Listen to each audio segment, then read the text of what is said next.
Whoever you are, there are things you don't know. None of us are omniscient beings. We don't know all the answers, but we can speculate, and that's what I'm going to be doing here. From my observations of the connections between concepts, people, and behaviours, I believe I found a deeper reason for the perpetuation of identity politics. So, first question, what is identity politics anyway?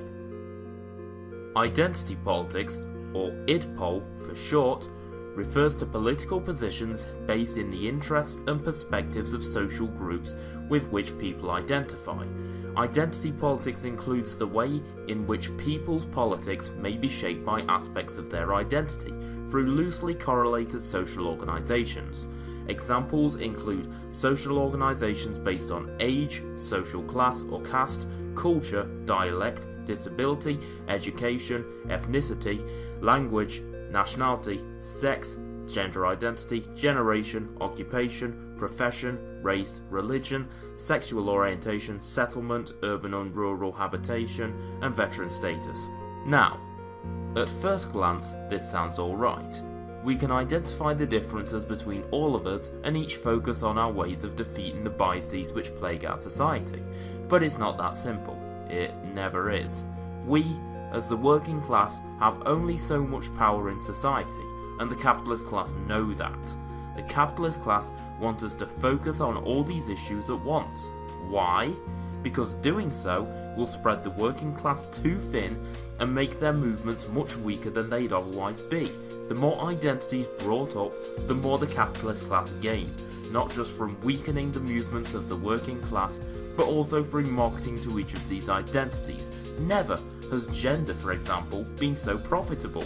Rather than a gender meaning the equivalent of a biological sex like it did decades ago, now it means how an individual feels. According to these people, you can identify as other animals, a neurological disorder, an entire biome, and even a fucking colour.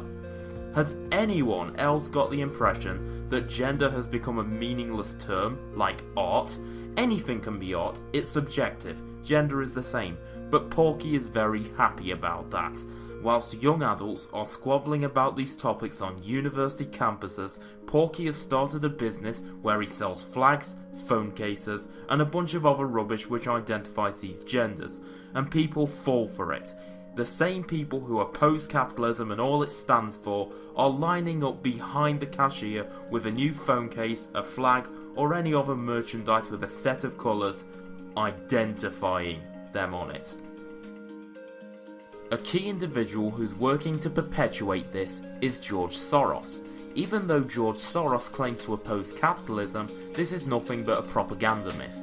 In reality, George Soros is one of the most wealthy individuals in the world, with a net worth of $25 billion, most of which he got through his hedge fund. Now, if George Soros was really anti-capitalist, wouldn't he fund organised movements who are trying to create communist communities in the real world? If he's doing that, I don't see it. George Soros is the owner of the second largest philanthropy budget in the world, the Open Society Foundation, with a budget of $873 million in 2013, second only to the Bill and Melinda Gates Foundation.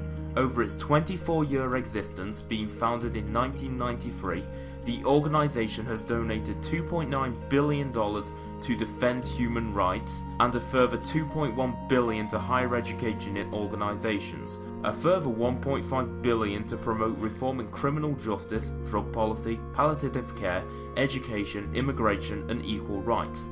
Have you noticed a pattern in where this money is going? It is going to educational institutions which are pro-immigration, pro-equal rights and pro-LGBT.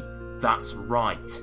The same institutions which create violent criminal groups who claim to fight for social justice. That's right.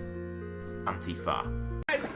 Come here, Nazi! Off our streets! Get the fuck off our streets! Piece of shit! Fuck you! Sir, please! I'm just here to protest! Please! Stand down!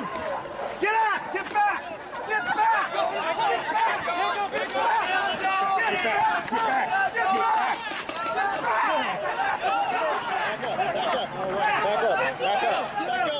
Back up! That's not how doxing works. I'm not going to. That's a Nazi. I'm not a Nazi. What are you doing, man? Hey! Whoa! You got a problem?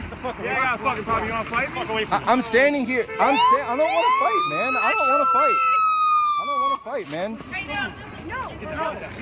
He attacked. This is self-defense. Whoa, This was not, no. Self-defense. I was didn't do guys. We have the I have the whole thing on camera. We're gonna check out. He got attacked. That's why his bike was in the street. Listen to them lying. Listen to them all lying. He got... I'll be arrested. Yo, I'm racing. Put your hands behind your back. Fuck, dude. But why would a billionaire philanthropist fund a domestic terror movement? What sense is there in that? I'm glad you asked. So let's look back at what one of the goals of the capitalist class is: to minimise the power of the working class. When the working class is fractured and infighting is rampant, then the capitalist class are winning. During these moments, it is easy to create a false bogeyman, a diversion for members of the working class to flock to. We've seen this throughout history. When working class movements become stronger, the necessity to break them up also becomes stronger. This is exactly what happened in 1930s Germany. Before the rise of Adolf Hitler, workers' movements across the industrial world were very powerful. One such movement was the Free Association of German Trade Unions, which merged with the Free Workers' Union of Germany, which were both anarcho-syndicalist labour unions active in the 1920s. At its peak, the Free Workers' Union of Germany had a membership of over 150,000 people, equal to 0.25% of the actual population, or 1 in 400 people. This movement was broken up and dissolved in 1933 after the rise of Adolf Hitler. Strong workers' movements allowed fascism to rise in Germany and Italy, as fascism is the final breath for a capitalist society strangled by workers' unions. Fascism is a reaction to stress on a nation, whether that comes from a true source, as it did in Germany, or a false diversion, as in what's happening today in the Western world. The Open Society Foundation is funding educational institutions which promote the vilification of the white male as a privileged, oppressive monster who is an obstacle to the liberation of ethnic minorities and women. And the reason why is because he wants to create a bogeyman reason to promote fascist politics across the Western world.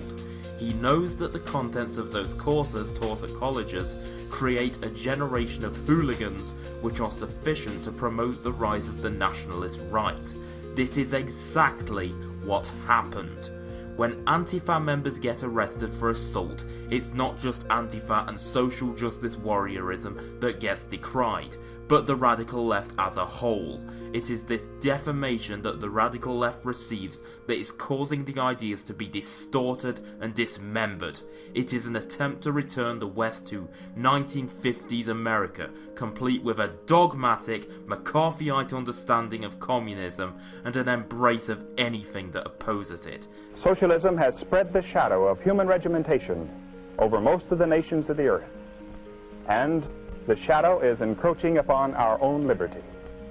This includes fascism, as long as that fascism is loyal to the West, as it was in the cases of Chile, Guatemala, and Cuba. The United States government could get away with this because the population in that era was dogmatically opposed to any left-wing ideas. They were so strongly opposed that they didn't think twice about how the CIA was destroying democracy. Rather, they thought the CIA was spreading it. Peace comes to Guatemala. For the first time in 10 years, the people of Guatemala are breathing the sweet air of liberty. Only days after the resignation of Red President Jacobo Arbenz, rebel leader Castillo Armas sweeps into town.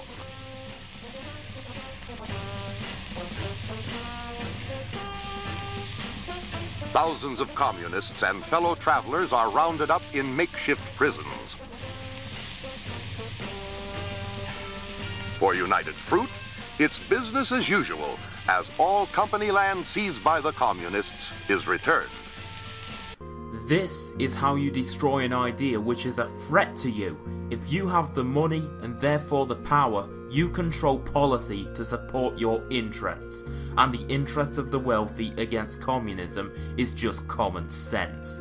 It is simple as pointing to societies which try to become communist, magnify the negative aspects of those societies, and by doing so, you can completely debunk communism.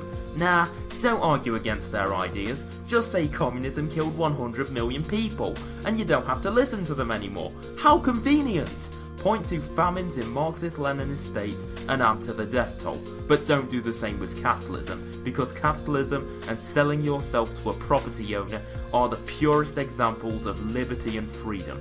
Don't argue against it, just work 8 hours, watch TV, conform, and remember, my slaves, do not question authority.